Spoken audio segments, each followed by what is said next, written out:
Bonjour à tous et bienvenue sur ma chaîne. Aujourd'hui je suis contente de vous retrouver pour un point lecture parce que ça faisait longtemps. Donc j'ai trois livres à vous présenter, donc je vais essayer d'être assez rapide. La magie pour débutants d'Alex Evans, donc édité sur Amazon, donc en auteure indépendante. Alors les romans que j'avais déjà lus de cet auteur, ils étaient publiés chez ActuSF. Il y avait Les Sorcières Associées et L'Échiquier de Jade que j'avais adoré, c'était du steampunk fantasy. Ici on est sur de l'urban fantasy, donc ça se passe à notre époque. Et c'est du young adulte, donc c'est du jeune adulte. Donc l'héroïne qu'on voit ici, Camille, elle a 16 ans. Elle vit avec sa mère qui est alcoolique, et qui n'est pas du tout maternelle, et son frère qui est dealer de drogue. Donc elle passe son temps à faire le ménage, à faire les courses, à aller travailler chez une voisine et à ramener son salaire à sa mère, et à faire la bobonne pour son frère. En gros, c'est ça. Sa mère lui fait comprendre qu'elle n'était pas du tout une enfant désirée, et que le fait qu'elle soit surdouée, qu'elle ait eu son bac 2 ans en avance et tout ça, pour elle, ça n'a aucun intérêt, puisque elle, tout ce qu'elle veut, c'est qu'elle lui ramène, qu'elle soit utile à la maison, qu'elle ramène de l'argent et tout ça. Bref. Donc la pauvre jeune fille qui est en pleine puberté, donc en plus physiquement, elle a des boutons plein le visage, et elle se réfugie un peu dans la nourriture, on va dire, pour compenser son manque d'amour, parce que bon, elle aime sa mère, elle aimerait bien que sa mère l'aime en retour. Elle mange, donc elle mange des barres chocolatées et tout ça, donc elle est ronde aussi. Donc elle n'est pas du tout sûre d'elle. Elle est intelligente, elle est cultivée, mais voilà, elle est mal entourée. Elle arrive quand même à trouver une bulle en fait de réconfort avec une association dont elle fait partie. C'est une association d'archéologie, donc dans sa ville de Maubeuge. Et elle va discuter sur des forums, pareil, sur l'histoire et l'archéologie. Elle a un petit panel de personnes avec qui elle discute assez souvent, tout ça. Donc c'est son petit, on va dire, coin, ça lui remonte le moral, quoi. Jusqu'au jour où, déjà d'un côté, ils vont découvrir une crypte vers une usine désaffectée de Maubeuge, une crypte, et ils vont avoir le droit, enfin son association archéologique, ils vont avoir le droit d'aller faire des fouilles dedans. Donc elle est ravie. Mais au même moment, son frère, qui est dealer de drogue, donc va passer à l'étape supérieure. Donc c'est pas lui le chef des trafiquants dans sa ville, c'est son pote à lui. Donc son pote va passer l'étape supérieure, il va s'armer et donc il va tuer quelqu'un. Bon. Et donc son frère, pour l'aider, il va demander à Camille d'aller lui amener de l'argent pour qu'il puisse fuir. Sauf que Camille, quand elle va arriver, donc lui, il va s'être caché en fait pas loin de la crypte dans laquelle ils doivent faire des fouilles. Et dans laquelle ils n'ont pas réussi la première fois où ils y sont allés à pénétrer. Donc, en lui amenant donc cet argent pour qu'il puisse fuir, elle va être le témoin d'une scène qui va la mettre en danger en fait. Parce que clairement, même son frère va la menacer de mort par rapport à ça. Mais elle, sur ses entrefaits, elle va tomber dans la crypte. Parce que en essayant de fuir, hop, le sol va se dérober sous elle et elle va tomber dans la crypte. Et à partir de là, elle va être en contact avec un objet, un artefact, qui va faire que la magie qu'il y a en elle va se révéler. Donc, et comme elle a d'argent sur elle, elle va prendre la décision de fuir. Donc, elle va partir en Angleterre.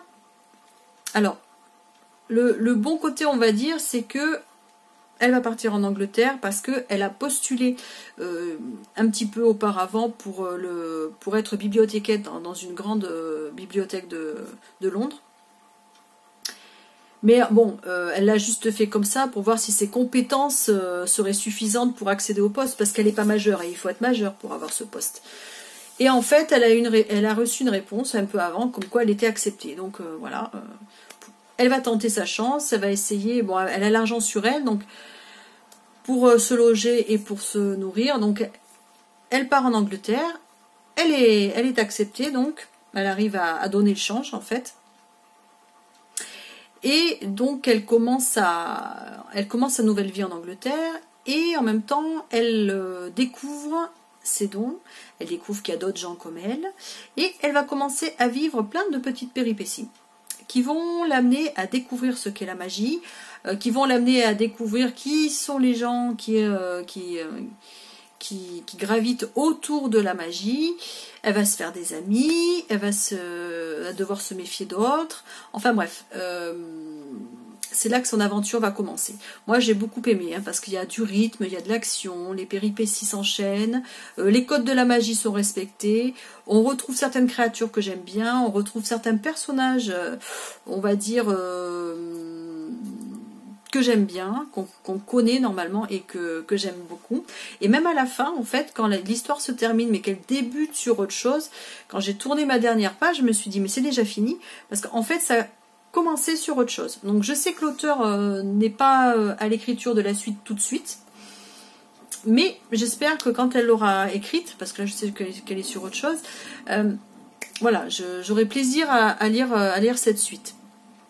Donc ça, c'était pour la magie pour débutants, que vous trouverez, je ne sais pas si je vous l'ai dit, sur Amazon, au format Kindle et au format broché.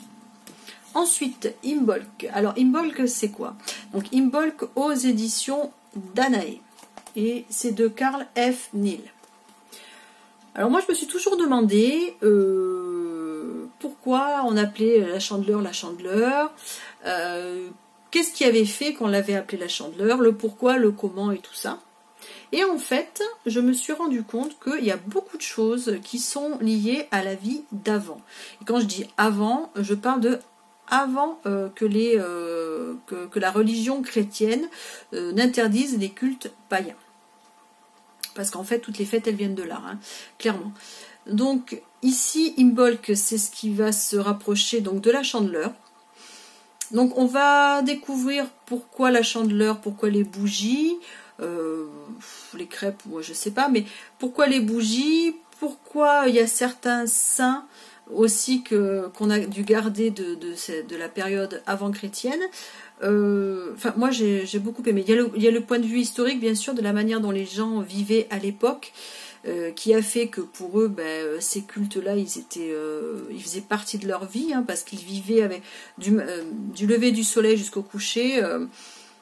Ils vivaient avec la nature parce qu'ils avaient besoin d'elle pour vivre, pour cultiver les champs avec les saisons, tout ça. Enfin, bref, il y a une logique là-dedans qui fait que voilà, enfin, il y a beaucoup de choses qui s'expliquent et en fait, les chrétiens, le gros problème des chrétiens, ça a été d'instaurer donc cette nouvelle religion sur les anciens cultes pour pouvoir dépasser les anciennes religions et l'interdire. Moi j'ai beaucoup aimé. Donc ici c'est un guide, hein. Donc ici on découvre les traditions, les mythes, les prières, les recettes, les décorations. Voilà. En fait, Imbolc, c'est le réveil de la nature avant le printemps. Et franchement, moi j'ai vraiment adoré. C'est expliqué de manière tout à fait, on va dire, c'est simple à comprendre, c'est concis, et moi ça m'a beaucoup plu. Donc le prochain, il me semble que c'est Ostara, donc c'est pour expliquer la Pâque. Donc voilà. Donc voilà. Moi ce que j'aime beaucoup en fait, c'est que tout tourne autour de la nature. Et ça, rien que ça me parle beaucoup. Et comme je le disais, quand je vous ai présenté donc dans mon hall littéraire, je pense que je vais m'en servir quand je ferai mon roman sur les sorcières. Donc voilà, excellent petit guide. Donc je vous présenterai sûrement dans mon futur hall littéraire le prochain. Ensuite, Lady Mechanica de Joey Benitez et Steigerwald, j'espère que je prononce bien, aux éditions Comics et Glénat. Donc ici on est sur de la bande dessinée steampunk, j'adore le steampunk, ça vous le savez. Mais ici en fait, autant l'histoire que les illustrations sont magnifiques, j'ai envie de vous dire, superbes. Hein, vraiment, je ne sais pas si vous les voyez bien, tout est magnifique, vraiment. Elle est fabuleuse. Enfin, j'adore. Donc, l'histoire, en fait, de Lady Mechanica, c'est qu'elle a été retrouvée vivante est complètement, enfin complètement non. En fait, on lui a greffé des bras et des jambes mécaniques. Elle n'a pas de souvenir de sa vie d'avant. Et donc, c'est la seule rescapée, enfin, c'est la seule à avoir été retrouvée vivante parmi d'autres personnes sur lesquelles on avait aussi tenté de greffer comme ça des parties mécaniques. Donc, elle est devenue détective privée. Elle est devenue détective privée, elle chasse des démons. Donc voilà. Donc dans la première histoire, en fait, on débute, on commence à savoir un petit peu qui elle est. Le fil rouge de toutes ces bandes dessinées, bien sûr, c'est de découvrir qui lui a fait ça, pourquoi, etc. Et surtout quelle était sa vie avant, qui elle est vraiment. Moi j'ai beaucoup aimé. Hein. C'est de l'action, des illustrations magnifiques. Là dans le prochain, il sera question il sera peut-être une aventure à la Indiana Jones. Je sais plus où je l'ai vu de marquer. Une aventure à la Indiana Jones avec une confrérie secrète, donc juste magnifique. Voilà, bon après il faut aimer le steampunk, hein, c'est sûr. Hein. Et là, vraiment, tous les codes du steampunk que j'aime, ils sont... Voilà, ça c'est des images du prochain, parce qu'à la fin, en fait, on a quelques pages du prochain tome. Donc ici, c'était là, elle devait retrouver donc une fille, une jeune femme à qui on avait fait la même chose qu'à elle, dans le premier tome, bien sûr. Et là, donc, ça l'avait menée jusqu'à une exposition où un ennemi, apparemment, à elle, qu'elle connaît déjà, montre un nouveau vaisseau, un héliocraque. Voilà. Bref. J'ai adoré. C'est de l'aventure, c'est de belles illustrations. Et puis voilà. Donc, c'est tout pour ce point lecture. J'espère que j'aurais pas été trop long parce qu'il y en avait 3. Voilà, donc je vous souhaite une bonne fin de semaine. Je remercie mes nouveaux abonnés, hein. Je suis contente que le contenu de ma chaîne vous plaise. N'hésitez pas à me laisser des commentaires. Alors bon, je sais qu'il y en a qui vont me regarder pour le loisir créatif et d'autres pour les livres et peut-être encore d'autres pour les deux. Donc moi je suis ravie de vous accueillir sur ma chaîne quoi qu'il arrive. Et je vous dis à bientôt, et sûrement là pour un petit haul Action Nose, parce que j'y suis allée vite fait ce week-end, pas grand chose, hein, mais voilà, juste un petit haul, et bien sûr toujours, il faut que je vous fasse la présentation de mon junk journal. Mais bon, bref. Donc je vous dis à la prochaine vidéo, que ce soit pour du scrap ou pour la lecture, et à bientôt, bonne semaine à vous.